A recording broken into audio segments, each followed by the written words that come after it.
The wind carried the dry dust of the frontier street, lifting it in small swirls around boots, wagon wheels, and hooves. The town looked much the same as it always had: wooden storefronts with peeling signs, children darting between horses, the clang of the blacksmith's hammer echoing faintly from down the lane. Yet in that moment, standing in the open sun, something different hung in the air. A tall rancher, broad-shouldered and weather-worn, extended his hand to a woman who seemed both determined and fragile. Beside her stood two young boys, their faces streaked with the kind of hunger and hope only the motherless and fatherless ever truly carried. Life in those days was rarely kind. The land gave little without a fight, and loneliness was often as fierce an enemy as hunger or drought. Families meant survival.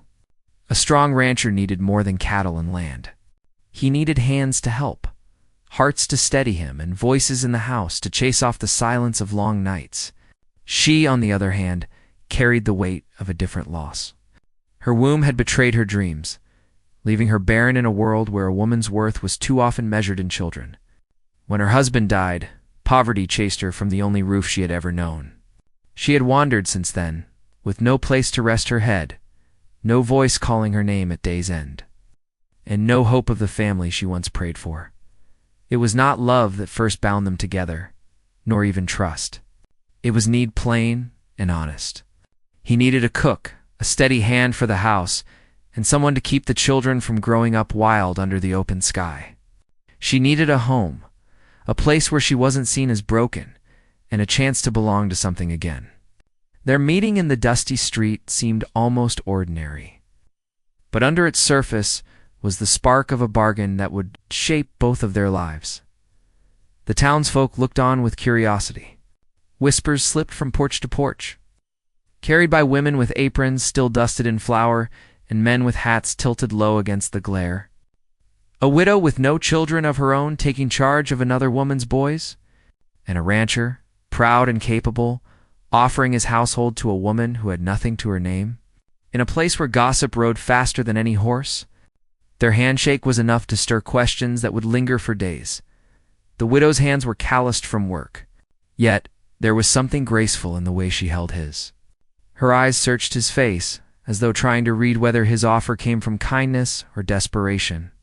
The rancher's grip was steady, strong, the kind of grip that spoke of a man who kept his word.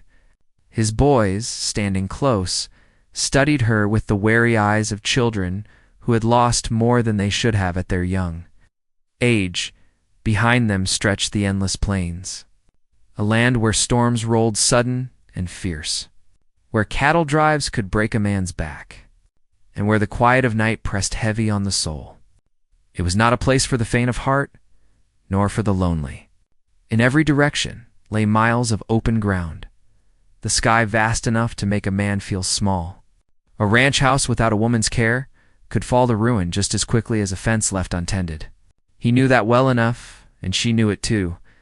Yet even as the bargain seemed to form in that simple handshake, questions hung unspoken. Would his children accept her? Could she step into the shadow of a mother they still missed? Could he, a man hardened by loss, open his heart enough to let another woman's presence soften the edges of his life? For her, the risk was no less.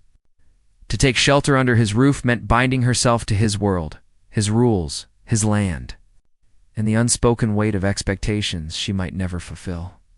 Still, when she looked at the boys, thin, restless, their shirts patched more than once, something stirred in her chest.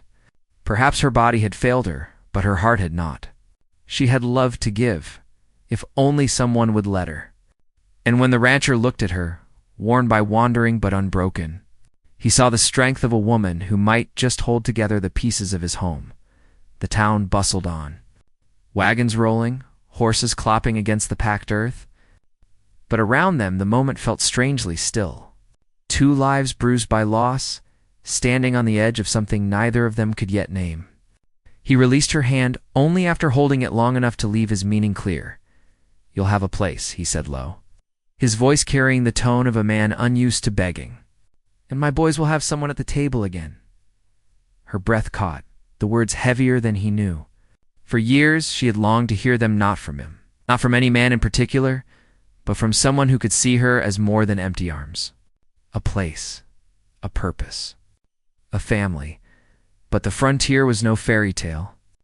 She knew enough of men to wonder if his promise was as solid as the ground beneath her feet, or if it might wash away in the next storm. The boys shifted, waiting. The townsfolk watched from shaded porches. The sun hung high, unbending. And still she had not answered, because to say yes would change everything. The rancher's gaze did not falter, and neither did the whispers of the town. The widow looked once more at the boys, then back at him, the silence stretching like a rope between them, ready to pull tight or snap.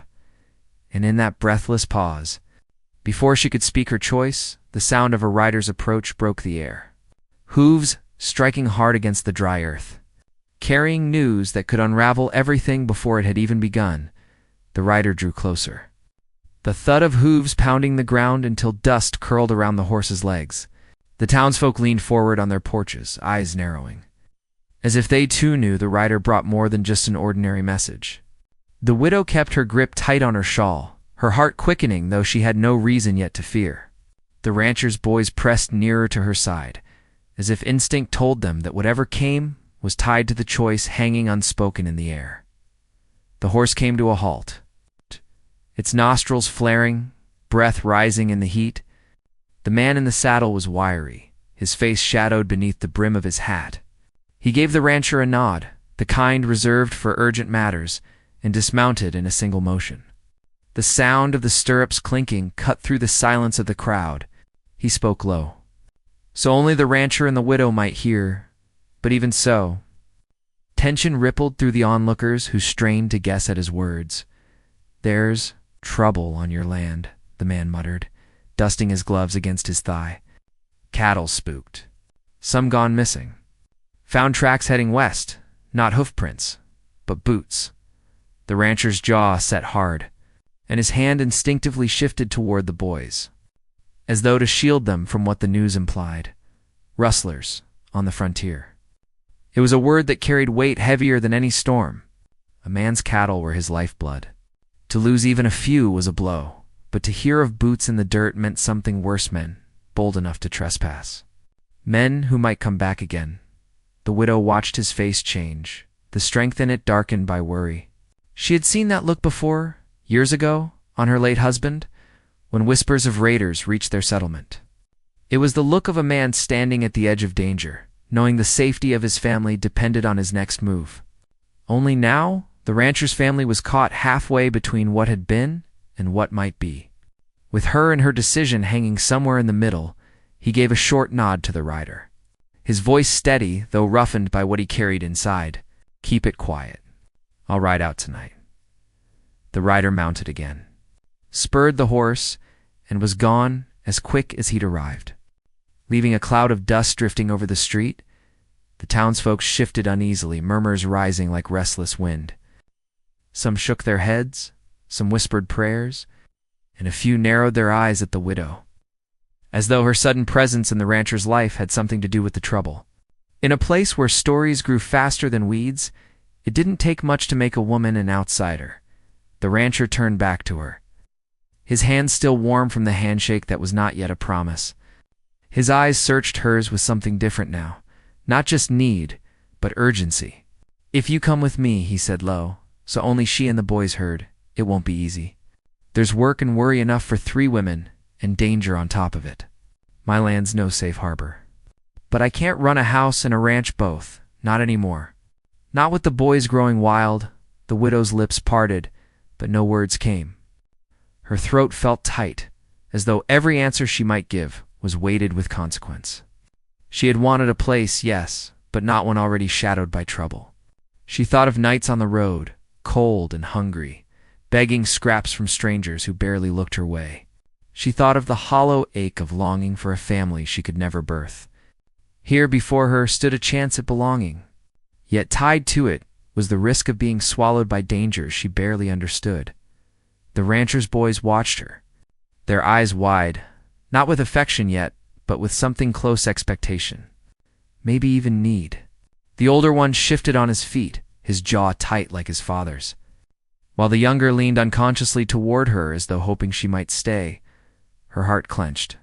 For in their faces she saw the ghosts of the children she would never bear. A wagon rolled past, the driver glancing at them before snapping the reins, and the moment broke like glass. The rancher straightened, clearing his throat, and tipped his hat toward her. "Think on it," he said, his voice clipped. "I'll have to leave come nightfall. Boys can't be left alone."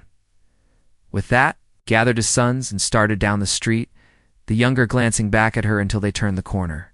The widow remained standing in the dust, the sun beating down, the weight of her choice pressing heavier than any burden she'd carried in her wandering. That evening, when the light turned gold and shadows stretched long, she walked the edge of town, her mind restless. Her heart tugged her toward the rancher's offer, yet fear whispered of what might come if she tied herself to him. Still, something stronger than fear pressed her forward. The ranch lay west of town, past open fields where cattle grazed under the last rays of sun. She paused at the sight of it. The house was simple, its paint faded, its porch sagging, just a little. Smoke drifted from the chimney, and in the yard the boys were tossing stones, their laughter thin but real. The sound carried to her, and with it came a sharp pang one she had not felt in years. The rancher stepped out onto the porch, his hat in hand, as though he had known she would come. His gaze held hers, steady, unyielding. Behind him, the boys stilled, their eyes bright in the twilight. "You've thought on it?" he asked, his voice low. The widow's breath caught in her throat. She opened her mouth, ready to speak the choice that would bind her fate, when the distant howl of a coyote cut through the air. The boys glanced toward the horizon, uneasy, and the rancher's eyes narrowed toward the dark line of hills where danger might already be moving closer. And in that moment, with the weight of her past pressing against the uncertainty of her future, she realized that no matter what words she spoke, her life was about to change in ways she could not yet imagine. Would she step into the house as caretaker, as cook, perhaps even as mother to the boys who watched her with quiet hope? Or would she turn back toward the road to wander once more, leaving the rancher to face both rustlers and loneliness alone? The night wind rose, carrying the smell of dust and cattle and the sound of a horse somewhere beyond the hills. The widow stood at the threshold of a new life, yet the choice still hung unspoken, fragile as glass, waiting to be shattered by whatever came next. The widow did not sleep that night. She sat on the narrow bed of the boarding house, staring at the window where the moonlight fell in thin stripes across the floorboards. The words of the rancher clung to her thoughts, each one turning over and over like stones in a restless stream. He had offered her a place, but not a promise of love, only work and the weight of his children's needs. Yet beneath his steady tone, she had felt something more, something unspoken. Her body ached from wandering, but it was her heart that kept her awake. She thought of the boys, their uncertain faces, their guarded hope. She thought of the rancher riding out into the night, chasing after rustlers, leaving the children behind with only shadows for company. And she thought of herself, a woman called barren by the world, standing at a crossroads where she might yet prove her worth in ways no one had expected. By morning, the town was already buzzing. Men in the saloon whispered about boot tracks found in the pastures. Some swore they'd seen strangers riding along the ridge. Others claimed it was just boys from another spread trying their luck. No one knew for certain. But the unease spread through the streets like wildfire. When the widow stepped outside, she felt eyes follow her. A few women greeted her politely, but she caught the flicker of doubt in their glances. A homeless widow had little place in the order of things, and her sudden closeness to the rancher stirred questions too sharp to ignore. Some pitied her, others judged her, and some only waited to see how long she would last before running again. She pushed their looks aside and walked west, her boots kicking up the dust. She told herself she was only going to see if the boys were safe, nothing more. But deep down, she knew her path was carrying her closer to a decision she could no longer avoid. The ranch looked quieter than the night before. The smoke that curled from the chimney smelled faintly of coffee, and the younger boy's laughter floated faintly from the yard. She paused at the gate, hand resting on the wood, when the older boy appeared on the porch. His shoulders were squared like his father's, his eyes sharp and suspicious.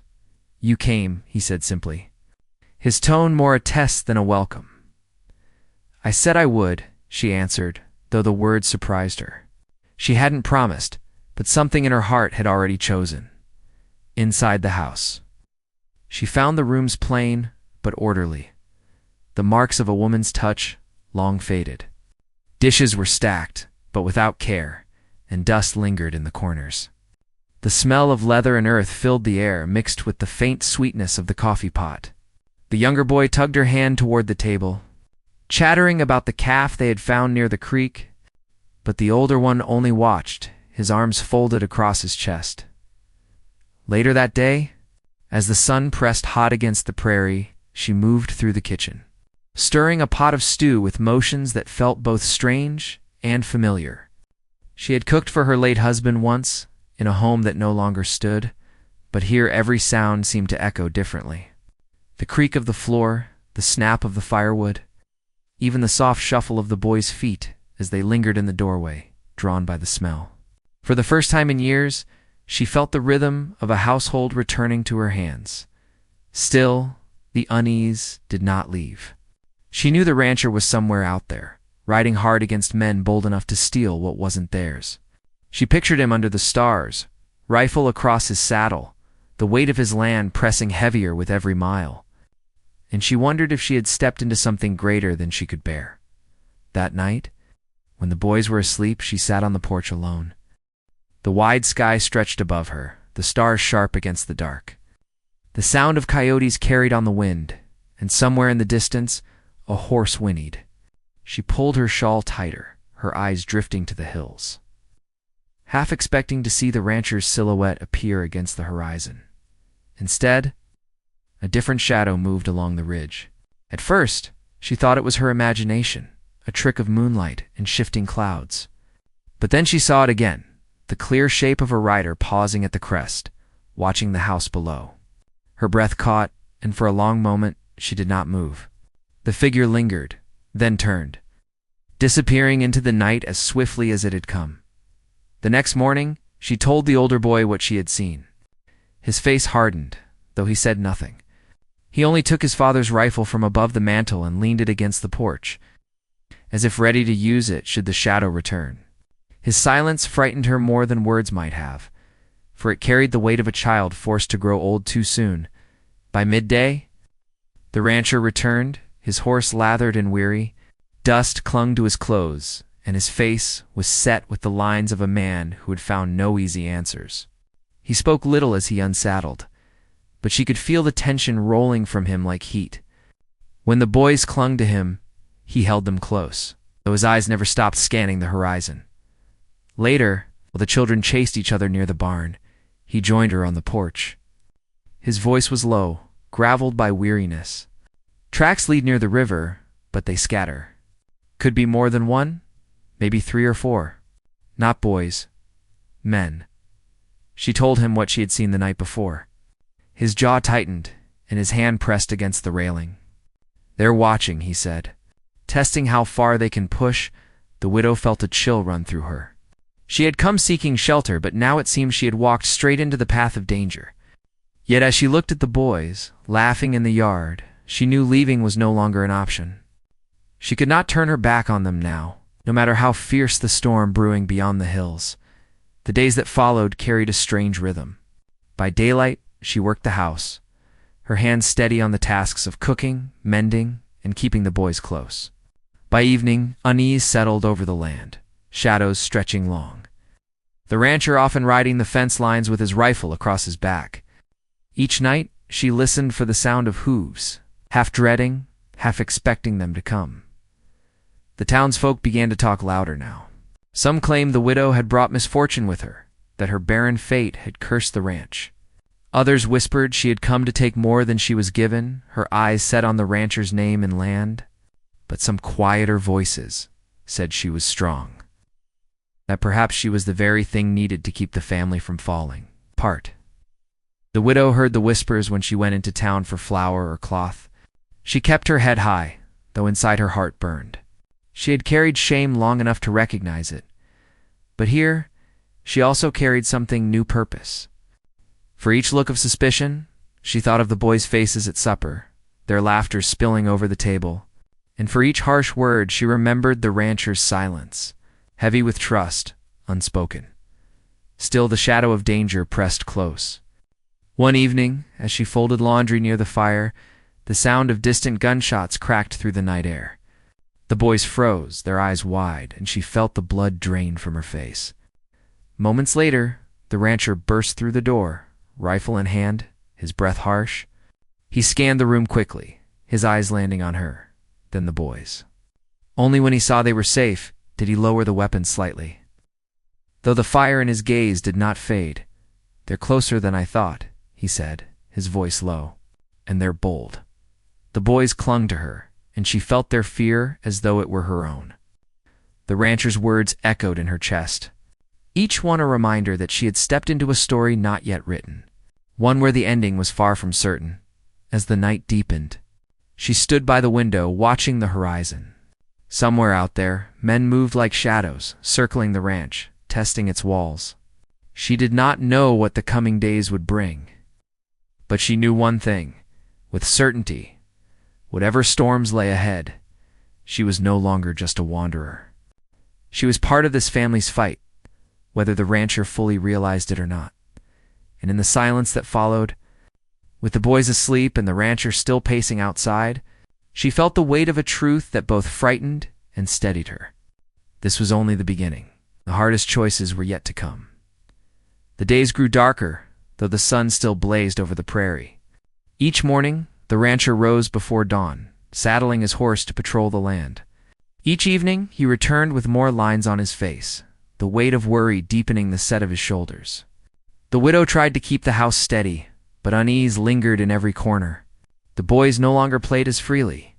They listened for sounds beyond the barn, their laughter clipped short by sudden silence whenever they thought they heard a rustle in the distance. The widow felt the pressure of eyes on her whenever she went to town. The whispers had grown louder, sharper, carrying questions that burned like coals. Some muttered that she had cursed the rancher's fortune, that cattle vanished the moment she set foot on the land. Others claimed she was only after a man's name, that her presence was trouble wrapped in a shawl. She bore their looks with quiet endurance, but each word left a mark. Still, when she returned to the ranch, the boys' tired smiles and the rancher's steady nod gave her reason to stay. One night, long after the lamps had been blown out, the widow awoke to the sound of footsteps outside the window. She froze, her breath shallow, straining to hear. The boards of the porch creaked under a weight too heavy for the wind. She slipped from her bed, clutching her shawl, and moved quietly toward the front room. Through the thin curtain she caught sight of a shadowed figure standing still, close to the door. Her heart pounded so hard it felt like the sound might give her away before she could cry out. The rancher was there, rifle in hand, moving silently across the floor. He gave her one quick look, sharp and commanding, and she stepped back into the darkness. He opened the door fast, swinging it wide, but by the time he stepped onto the porch, the figure was gone.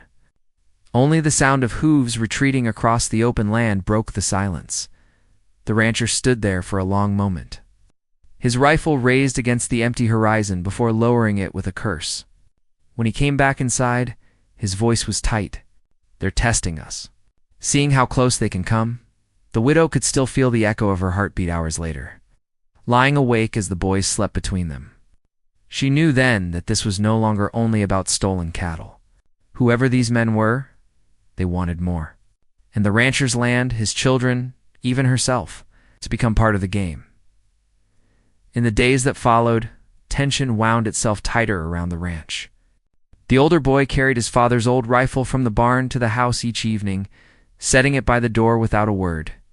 The younger one refused to go far from the widow's side, shadowing her as she worked the kitchen or tended the small garden behind the house.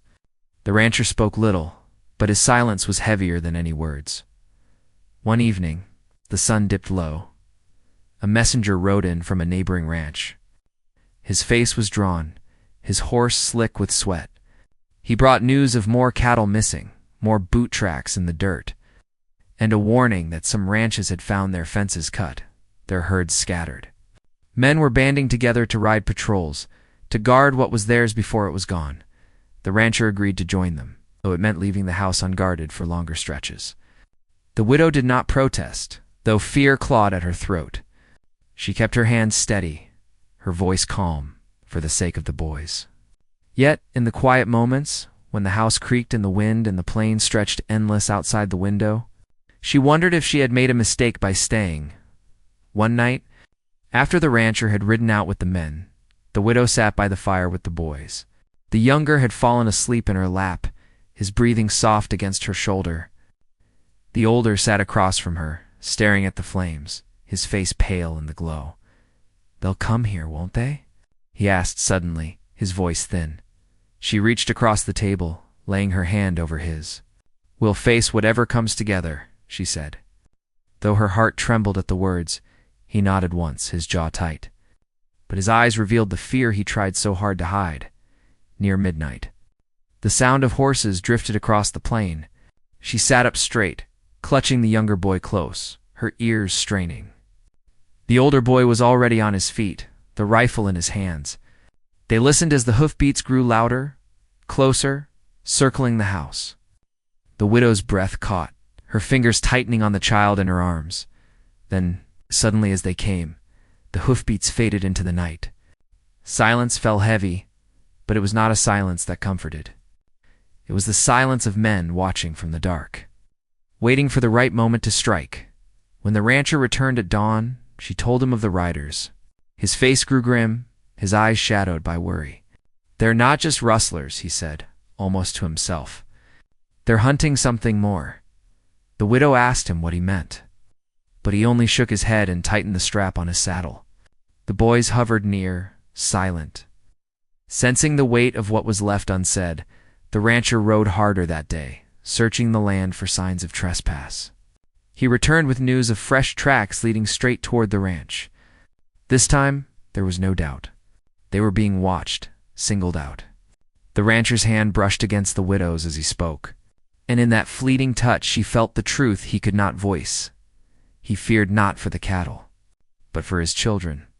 That night, a storm rolled in from the west. Lightning splitting the sky, thunder shaking the ground. The widow gathered the boys close. The three of them huddled in the dim light of the kitchen, while the rancher paced near the door, rifle in hand. Rain pounded the roof, wind howled through the cracks, and in every crash of thunder she thought she heard hooves. Shouts, danger pressing closer, at the height of the storm. A knock struck the door, sharp and deliberate. The sound cut through the thunder, freezing every breath in the room. The rancher lifted his rifle, motioning the widow and boys back. The knock came again, louder this time, demanding he open the door a crack. Rain blowing in, but the porch was empty. Only the storm raged outside. He stepped out, scanning the dark, but no figure stood there. When he returned, his face was pale beneath the lamplight. "They're playing with us," he muttered, "and it won't be long before they stop playing." The widow held the boys tighter, her mind spinning with fear. She had once thought herself cursed, barren, and unwanted, but now she realized she had more to lose than ever before. The ranch had become her place, the boys her heart, and the man standing guard at the door her unspoken anchor. The storm passed, but the tension did not. Days stretched into nights, each one marked by small signs of intrusion: fences cut, gates left open, prints near the creek. Each sign brought the conflict closer, each whisper of the townsfolk sharper. Some urged the rancher to send the widow away, to lighten his burden, but he never once repeated their words to her. Instead, his silence spoke of a trust deeper than appearances. And so, the ranch stood waiting like a candle before the wind, the widow and the children bound inside, the rancher their shield. With each passing day, the shadow of the men beyond the hills grew darker, bolder, until the widow knew the storm ahead would not be carried by rain, but by blood and fire, the night before it broke. She sat again on the porch, the boys asleep inside. The rancher seated beside her with his rifle resting across his knees. The air was too still, the stars too sharp, as if the land itself held its breath. She looked at him, and in the silence between them lay every question unspoken, every choice yet to be made. And then, faint on the horizon, came the sound they both had feared. Hoofbeats steady and many, moving toward the ranch with purpose. The widow's hand trembled on her shawl as the rancher rose, his face set with grim resolve. This was the moment they had been waiting for, the storm they could no longer outrun. The riders were coming. Nothing would ever be the same again.